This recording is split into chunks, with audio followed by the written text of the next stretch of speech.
বৃষ্টি, আমি অফিসে যাব, আমার মানিব্যাগটা দাও। আমি তো কাজ করতেছি, দেখো আলমারির ভেতরে আছে।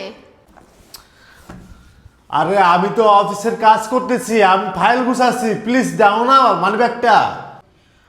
আর একটু কষ্ট করে খুঁজে দেখো না, আমি তো কাজ করতেছি বললাম তো।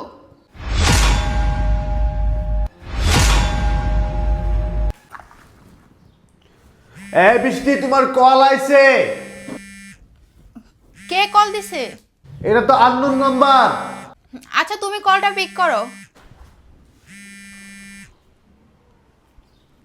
হ্যালো জান।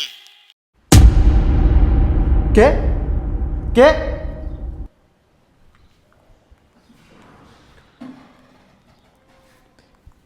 কি ব্যাপার, আমার স্ত্রীকে জান বলে ডাক দিল?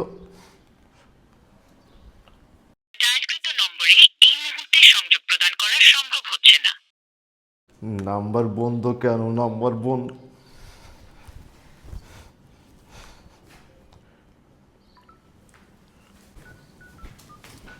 এ নাও।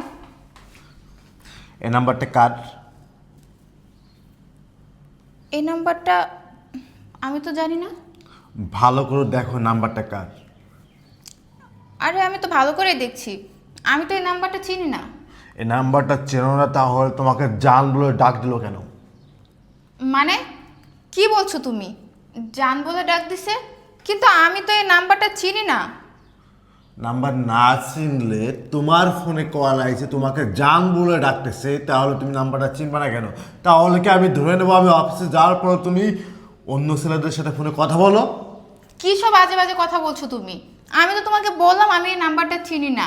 আর আমি কেনই বা আজে বাজে মানুষের সাথে কথা বলতে যাব? দেখো, তুমি শুধু শুধু আমাকে সন্দেহ করতেছো। তুমি যা ভাবছো আমি এরকম কিছুই করিনি। তুমি করছো খেলা সেটা আমি পরে দেখতেছি, আর আমি অফিসে যাওয়ার পর তুমি কি করো সেই তথ্য আমি বের করতেছি। তোমার কত বড় সাহস, তুমি আমার স্ত্রী হয়ে আমি অফিসে যাওয়ার পর তুমি অন্য ছেলেদের সাথে কথা বলো? সি। ঠিক আছে, তোমার সাথে এখন কথা বলার টাইম আমার নাই। তোমার সাথে কথা বলার টাইম আমার না, আমি অফিস থেকে এসে তোমার সাথে কথা বলবো। তোমার কত বড় সাহস, আমি অফিসে যাওয়ার পর তুমি অন্য ছেলেদের সাথে কথা বলো, অন্য ছেলেরা তোমাকে কলে তোমাকে জান শোনা বলে ডাক দেয়। দেখো, তুমি আমাকে ভুল বুঝতেছো। আমি এরকম কিছুই করিনি, আর আমি তাও কাউকে চিনিও না, এই নাম্বারটাও আমি চিনি না। আচ্ছা ঠিক আছে, তোমার চিন্তা হবে না, আমি অফিসে যাচ্ছি, অফিস থেকে ফিরে এসে তোমাকে দেখবো। আরে শোনো, কি হলো এটা? আমি তো কিছুই বুঝতে পারছি না। আরে নাম্বারটাই বেকার, আমি তো এই নাম্বারটা চিনিও না। কি করবো এখন?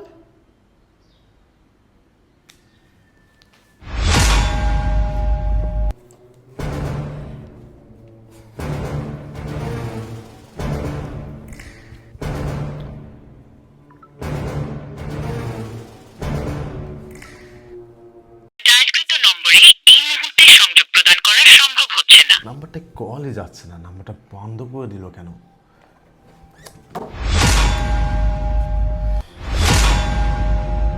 আপনি আমাকে ডাকছেন? হ্যাঁ রাজু, তোমাকে ডেকেছি। তোমার ভাই না পুলিশের চাকরি করে? জি স্যার, আমার বড় ভাই একজন পুলিশ অফিসার। আচ্ছা রাজু, আমার একটা উপকার করে দিতে হবে। কি উপকার স্যার? এখানে একটা নাম্বার আছে, এই নাম্বারে পুরো বায়োডাটাটা আমাকে দিতে হবে। মানে এই নাম্বারটা কার কার নামে আছে এইটা আমাকে বের করে দিতে হবে। দেখি স্যার। আরে স্যার, এটা তো কোনো বিষয় না, এটা সামান্য একদিনের ব্যাপার। আপনি কোনো চিন্তা করবেন না, একদিনের ভিতর এই নাম্বারের অ্যাড্রেস এবং সকল তথ্য আমি আপনাকে একদিনের ভিতর বের করে দিচ্ছি। আপনি আমাকে একটা দিন সময় দেন। আচ্ছা ঠিক আছে রাজু, আর তুমি এই নাম্বার সব তথ্য আমাকে দাও, তুমি এখন আসতে পারো। আসসালামু আলাইকুম স্যার। ওয়ালাইকুম আসসালাম।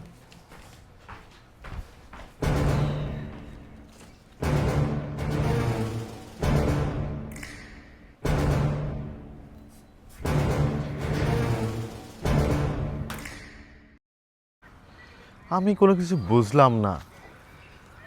আমার স্ত্রীকে ফোন দিয়ে জান শোনা বলে এভাবে কল দেয়, আমি কল দিয়ে নাম্বারটা বন্ধ পাইলাম। তাহলে কি আমার স্ত্রী কি আমি অফিসে যাওয়ার পরে কি অন্য কোনো ছেলের সাথে অ্যাফেয়ারে যুক্ত হয়েছে, পরকীয়া যুক্ত হয়েছে?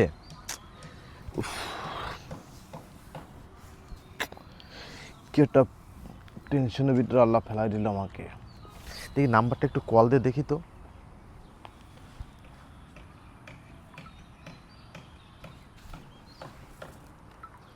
ডায়ালকৃত নম্বরে এই মুহূর্তে সংযোগ প্রদান করা সম্ভব হচ্ছে না।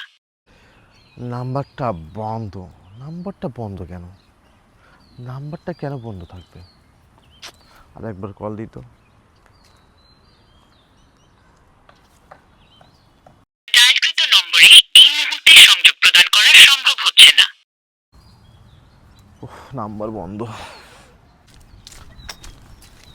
আসসালামু আলাইকুম স্যার। হ্যাঁ, ওয়ালাইকুম আসসালাম রাজু। স্যার, আপনি আমাকে একটা কাজ দিয়েছিলেন না? হ্যাঁ, আমি গতকালকে তোমাকে একটা কাজ দিয়েছিলাম। আমি সেই কাজটা তো স্যার আমার ভাই কমপ্লিট করে ফেলেছে। কমপ্লিট করে ফেলেছে। জি স্যার, আপনি আমাকে কালকে বলেছিলেন না যে একটা নাম্বারের অ্যাড্রেস বার করতে। আমি আমার ভাইয়ের অফিসে গিয়েছিলাম। পরে আমার ভাইয়ের অফিসে যাওয়ার পরে আমি এই নাম্বারের অ্যাড্রেস এবং এই বাড়ির ঠিকানা এবং সকল তথ্য আমি নিয়ে এসেছি। কই দেখি তো। এই যে দেখেন স্যার। গুলশান এক, গুলশানে। আচ্ছা ঠিক আছে রাজু। রাজু, তোমাকে অসংখ্য ধন্যবাদ ভাই। না না স্যার, এখানে ধন্যবাদ দেওয়ার কি আছে? আপনি আমার অফিসের বস, আপনার দায়িত্ব পালন করাই তো আমার কর্তব্য। আচ্ছা আচ্ছা ঠিক আছে রাজু, তাহলে তুমি এখন আসো। হ্যাঁ, জি স্যার, আসসালামু আলাইকুম। ওয়ালাইকুম আসসালাম। গুলশান এক, হাউস নাম্বার 3। গুলশান এক, হাউস নাম্বার 3। তাহলে আজকে আমি তাকে হাতে নাতে ধরবো যে আমার স্ত্রী তার কি হয়, আর আমার স্ত্রীকে ফোন দিয়ে সে জান শোনা বলে। কত বড় সাহস! তাহলে নির্ঘাত আমার স্ত্রী এই ছেলেটির সাথে সে অনৈতিক সম্পর্কে যুক্ত হয়েছে। সমস্যা নাই।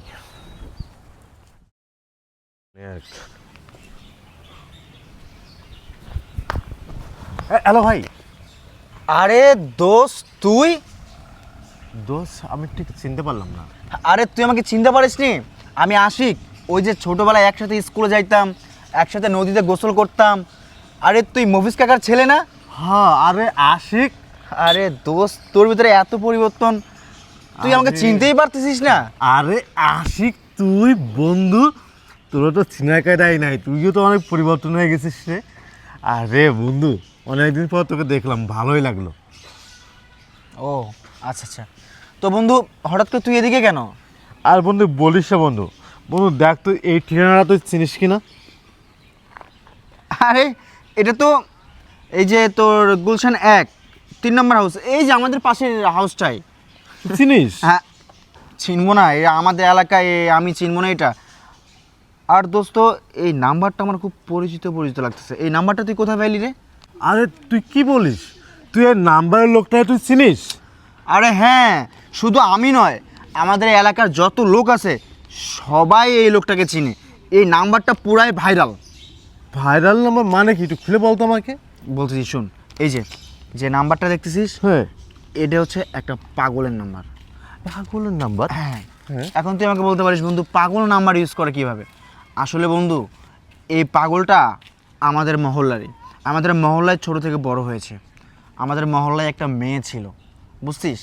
সে মেয়েটাকে এই পাগল ভীষণ ভালোবাসতো। সে মেয়েটাকে এতটাই ভালোবাসতো যে সেই মেয়েটা তাকে একটু ভালোবাসতো না। একদিন হঠাৎ করে সেই মেয়েটা এই পাগলের প্রতি অতিষ্ঠ হয়ে সেই মেয়েটা আমাদের মহল্লা ছেড়ে চলে যায়। তারপর থেকে এই পাগলটা আরও ভীষণ হয়ে পড়ে, আরও পাগল হয়ে পড়ে। তারপর থেকে যাকে পায় তাকেই কল করে জান, বাবু, সোনা, ময়না, মানে যাকে যেটা মন চায় সেটাই বলে। তুই জানিস না বন্ধু, এই পাগলটাকে দেখলে তোর নিজেরও মায়া লাগবে। এই পাগলটা খুবই কষ্টে আছে। তুই দেখতে চাস? আয় আমার সাথে আয়। না, এখন বন্ধু আমি খুব ব্যস্ত আছি বন্ধু। আমি আর পাগল দেখার টাইম নাই বন্ধু। আমার যে জন্য আসছিলাম আমি সেটা পেয়ে গেছি বন্ধু। আচ্ছা বন্ধু, তুই থাক, তোর সাথে আর একদিন বসে কথা বলবো। আর তুই কি এখানেই থাকিস নাকি? আরে হ্যাঁ, এই যে এটা তো আমাদের বাড়ি। ও আচ্ছা, এটা তোদের বাসা? হ্যাঁ। সমস্যা নেই বন্ধু, তোর বাসা চিনে গেলাম, ইনশাল্লাহ একদিন আসবো। আচ্ছা বন্ধু, খুব ব্যস্ত আছি তো, আমার আবার অফিসে যাইতে দিব। তুই থাক বন্ধু। হ্যাঁ আচ্ছা আর তুই আসিস আমার ঠিক আছে। বাসায়। ওকে। ওকে বন্ধু। এক কাপ চা খেয়ে যেতে বন্ধু। না বন্ধু, আজকে না আমার খুব ব্যস্ত বন্ধু। অন্য একদিন চা খাবো, অন্য একদিন তোর সাথে জমিয়ে আড্ডা দিব, ঠিক আছে? এটা তোমার জন্য। লাগবে না আমার। কেন? তোমার জিনিস আমি নেব না। তোমার জিনিস তুমি তোমার কাছেই রেখে দাও। যে মানুষের আমার প্রতি এত সন্দেহ, আমার প্রতি কোনো ভালোবাসা নেই, সেই মানুষের কোনো কিছু আমার দরকার নেই। সন্দেহ? কিসের সন্দেহ? আমি তোমাকে ভালোবাসি, ভালোবেসে তোমার জন্য একটা আংটি এবং তোমার জন্য গোলাপ ফুল এনেছি। এটা তুমি লাগবে না রাখবে। তোমার আংটি, লাগবে না তোমার গোলাপ ফুল। কি ভেবেছো তুমি? হ্যাঁ, তোমার যখন যেমন ইচ্ছে তেমন ব্যবহার করবা, আর আমি তোমাকে কিছুই বলবো না। দেখো, তোমার কোনো কিছুই আমার লাগবে না। তোমার জিনিস তুমি তোমার কাছেই রেখে দাও। তুমি আমাকে অনেক সন্দেহ করো, তাই না? সামান্য একটা কল আসছে, তাই তুমি আমার সাথে কত খারাপ ব্যবহার করলে। আমার কথাটাও একবার শুনতে চাইলে না, আর এখন আসছো ভালোবাসা দেখাতে। এরকম ভালোবাসার আমার কোনো দরকার নেই। যেখানে কোনো বিশ্বাস নেই, সেখানে কোনো ভালোবাসাও নেই। ভালোবাসতে গেলে না, বিশ্বাস রাখতে হয়। তুমি তো আমাকে বিশ্বাসই করো না, তাহলে তুমি আমাকে কিসের ভালোবাসো? এসব ন্যাকামো ঢং আমার সামনে একদম করবা না। যেখান থেকে আসছো সেখানেই চলে যাও। সারাদিন তো কালকে বাসায় আসলে না, তাহলে এখন কেন আসছো? কালকে আমার সাথে এত খারাপ ব্যবহার করে তো ঠিকই চলে গেছিলে। তখন একবারও ভেবেছিলে আমার অবস্থা কেমন হয়েছে? আমি সারাদিন কি করেছি, খেয়েছি কিনা, রাতে ঘুমিয়েছি কিনা? কই একটাও তো ফোন দিয়েও খবর নিলে না। আর এখন আসছো ভালোবাসা দেখাতে। লাগবে না তোমার কোনো কিছু আমার, চলে যাও। কেন চলে যাব? আর কোথায় চলে যাব? তুমি ছাড়া তো এই দুনিয়াতে আমার আর কেউ নাই। তুমি তো ভালো করে জানো আমি তোমাকে কতটুকু ভালোবাসি। আমি আমার জীবনে ছাড়াও তোমাকে বেশি ভালোবাসি। আর তুমি হচ্ছে আমার প্রিয় মানুষটা। আমার প্রিয় মানুষটাকে যদি কেউ আননোন নাম্বার থেকে কল এসে যদি তাকে বলে, জান তুমি কেমন আছো, তাহলে আঘাতটা কোথায় লাগতে পারে সেটা তোমার বুঝতে আর বাকি থাকবে না। কারণ তোমার বোঝা উচিত আমি তোমাকে ভালোবাসি। আর বাইরে একটা ছেলে তোমার নাম্বারে তোমার ফোনে কল দিয়ে তোমাকে বলতেছে, জান তুমি কেমন আছো, আর সে কলটা পিক করছি আমি, তাহলে আমার কেমনটা লাগতে পারে, আমার ভিতরে কি চলতে পারে তুমি একবার কি ভেবে রেখেছো? আমি হ্যাঁ কালকে বাসায় আসেনি, কেন আসেনি? তোমার তো এটাও তো বোঝা উচিত আমি কোথায় ছিলাম, কিভাবে ছিলাম, খেয়েছি কিনা। তুমি কি একবার খোঁজ নিয়ে দেখেছো আমাকে? আমাকে তুমি খোঁজ নিয়ে দেখোনি। কেন দেখোনি? এটাও তো তুমি অন্যায় করেছো। কারণ আমি সারাদিন রাস্তায় রাস্তায় ঘুরেছি, বিভিন্ন জায়গায় আমি বসে বসে পাগলের মতন চলেছি। শুধুমাত্র কেন জানো? শুধুমাত্র ওই মানুষটাকে খুঁজবার জন্য, যে আসলে ওই মানুষটা কে, যে আমার স্ত্রীকে ফোন দিয়ে জান তুমি কোথায় এই কথা বলতে পারে। কে এই মানুষটা, কে? তাহলে তো আমি ধরে নিব যে আসলে তোমার সাথে হয়তো বা অন্য কারোর সম্পর্ক বা অ্যাপিয়ার চলতেছে, কিন্তু সিম্পলি চলে আসে। তাহলে বেশি তুমি রাগ করতেছো কেন? আমি কি যাচাই বাছাই করে কি অন্যায় করেছি? আমি অন্যায় করিনি, এটা আমার কর্তব্য ছিল, তা আমি সেটা যাচাই বাছাই করেছি। হ্যাঁ, মানলাম ওটা তোমার কর্তব্য, আর তুমি তোমার কর্তব্য পালন করেছো। ঠিক আছে, আমি তোমার স্ত্রী। আমি কখন কি করি, কোথায় যাই না যাই, সব কিছুই দেখা তোমার দায়িত্ব। তবে আমি যে তোমাকে ভালোবাসি সেটাও বোঝা তোমার দরকার ছিল। তুমি কখনো বুঝোনি। আমি যে তোমাকে ভালোই না বাসতাম, তাহলে কি আমি সব কিছু ছেড়ে তোমার কাছে আসতাম? আমি আমার ফ্যামিলি ছেড়ে, সব কিছু ছেড়ে তোমার কাছে পড়ে আছি। আচ্ছা, তুমি কি কখনো দেখেছো আমি কারোর সাথে ঘন্টার পর ঘন্টা কথা বলতে, তোমাকে সময় না দিতে, তোমাকে ইগনোর করতে? কখনো কি দেখেছো? কখনো তো দেখোনি। তাহলে তুমি কিভাবে পারলে আমাকে সন্দেহ করতে?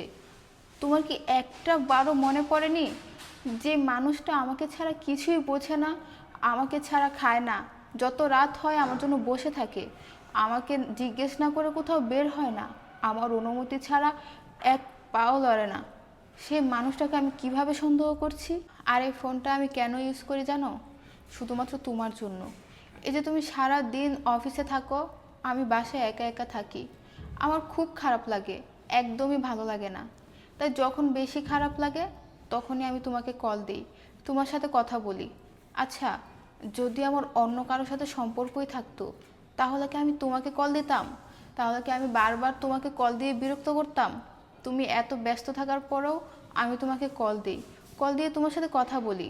যদি অন্য কারোর সাথে আমার সম্পর্কই থাকতো, তাহলে ঘন্টার পর ঘন্টা আমি তার সাথেই কথা বলতাম। তুমি বাসায় আসলে তোমাকে ইগনোর করতাম, তোমার সাথে ঠিকমতো কথা বলতাম না, তোমাকে সময় দিতাম না। আর অথচ দেখো, আমি সম্পূর্ণ চেষ্টা করি যেন তোমাকে হাসি খুশি রাখতে পারি, তোমাকে ভালো রাখতে পারি। আমি যথেষ্ট চাই যে সারাদিন এই মানুষটা কত পরিশ্রম করে, বাসায় এসে যেন একটু শান্তি পায়, একটু ভালো থাকতে পারে। আমি এমন কোনো কাজ করি না যাতে করে তুমি কষ্ট পাও, তোমার খারাপ লাগে। কারণ আমি জানি এই পৃথিবীতে যেমন তুমি ছাড়া আমার কেউ নেই, তেমন আমি ছাড়া তোমারও কেউ নেই। তাই আমি যথেষ্ট পরিমাণে চেষ্টা করি তোমাকে ভালো রাখার, তোমাকে স্বাভাবিক রাখার, যাতে করে আমার মাধ্যমে তোমার কখনো কোনো ক্ষতি না হয়, কখনো কষ্ট না হয়। আর দেখো, আমি তোমাকে কত বিশ্বাস করি, কত ভরসা করি। আজ পর্যন্ত বলতে পারবে কখনো তোমাকে আমি সন্দেহ করেছি, কখনো তোমাকে জিজ্ঞেস করেছি আজকে অফিস থেকে কেন লেট করে আসছো, দেখি তোমার ফোনটা আমাকে দাও, তুমি কার সাথে কথা বলো, কখনো কি বলেছি? কখনো বলিনি। কারণ তোমার প্রতি আমার যথেষ্ট ভরসা আছে, বিশ্বাস আছে। আর আজকে যা বুঝলাম, আমার প্রতি তোমার কোনো ভরসাই নেই, কোনো বিশ্বাস নেই, তাই তুমি আমাকে সন্দেহ করো। দেখো, একটা সন্দেহ পুরো জীবন ধ্বংস করে দেয়, একটা সাজানো গোছানো সংসার নষ্ট করে দেয়। তাই সন্দেহ করা ঠিক না। তোমার যদি আমার প্রতি বিশ্বাস না থাকে, তুমি আমাকে বলতে পারো। আমি যাও ফোন ইউজ করি সেটাও করব না, তোমার সাথে কথাও বলবো না। তুমি অফিস থেকে বাসায় আসলেই তোমার সাথে কথা বলবো। তাছাড়া সারা দিন এই 4 দেওয়ালের ভিতরে বন্দি হয়ে বসে থাকবো। তাও কখনো আমাকে অবিশ্বাস করো না। আমি সত্যি তোমাকে অনেক ভালোবাসি। আমি তোমাকে কখনো অবিশ্বাস করিনি, আমি সবসময় তোমাকে ভালোবেসে গিয়েছি। আসলে আমি এতটা যে ভালোবাসি তোমাকে, এই ভালোবাসার ভিতর যদি অন্য কেউ ফোন দিয়ে বলে তোমার ফোনে যে জান তুমি কি করছো, তখন আমার কেন জানি মনে হলো আমার আসমান ভেঙে আমার মাথায় পড়েছে যে আমার প্রিয় মানুষটাকে এত বড় কথা কে বলতে পারে। তখন আসলে যাচাই বাছাই করাটা আমার ভিতরে চলে আসলো যে আসলে আমার স্ত্রী কি আমি অফিসে যাওয়ার পরে অন্য কোনো ছেলের সাথে অ্যাফেয়ারে যুক্ত হয়েছে কিনা। আসলে মানুষ বলতেই তো ভুল হয়, এমন তো হতে পারে যে তুমি শয়তানের ধোঁকায় পড়ে তুমি এই খারাপ পথে পা দিতে পারো। আমি জানি তুমি আমাকে অগাধ ভালোবাসো, আমি জানি তুমি তোমার জীবনের ছাড়াও বেশি আমাকে ভালোবাসো। আমি জানি যে তুমি আমার ভালোবাসার জন্য তুমি তোমার বাবা মাকে ছেড়ে তুমি আমার কাছে চলে আসছো। আমি সবই জানি, আমি সবই জানি যে আমি অফিসে যাওয়ার পরে তুমি এই 4 দেওয়ালের মাঝে বন্দি থাকো, তুমি পুরো একা থাকো। তাই তুমি আমাকে ফোন দিয়ে আমার সাথে কথা বলার জন্য তুমি এই ফোনটা ব্যবহার করো। কিন্তু বৃষ্টি, তুমি একটা কথা বললা না যে আসলে সন্দেহ একটা পুরো সংসারটাকে আগুন করে দেয়, ভেঙে চুরে চুরমার করে দেয় একটা সন্দেহ। আসলে ঠিক কথাই বলেছ।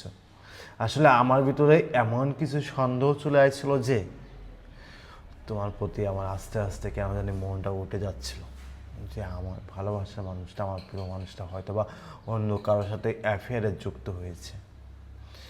যাই হোক, সন্দেহ মানুষকে ধ্বংস করে দেয়। বৃষ্টি, আমি অন্যায় করেছি, আমি অপরাধ করেছি। আমি আর কখনো কোনোদিন তোমাকে সন্দেহ করব না। সন্দেহ করাটা আমার ভুল হয়েছে। আর তুমি কি বললে তুমি ফোন আর ব্যবহার করবে না? অবশ্যই তুমি ফোন ব্যবহার করো, তুমি আমার সাথে কথা বলো সবসময়, সমস্যা নেই। আমাকে মাফ করে দাও এবারের মতো। তুমি তো জানো তুমি ছাড়া আমার দুনিয়াতে কেউ নাই, আর আমি ছাড়া তোমার দুনিয়াতে কেউ নাই। আমার ভুল হয়ে গেছে, তুমি আমাকে মাফ করে দাও এবারের মতো। আর কখনো কোনোদিন তোমাকে সন্দেহ করবো না, আর কোনোদিন তোমার সাথে আমি চিল্লাপাল্লা করে বাজে ল্যাঙ্গুয়েজে কথা বলবো না। আমাকে মাফ করে দাও, এটা তোমার জন্য আনছি না। চলো। সত্যি? সত্যি। আচ্ছা, আসো।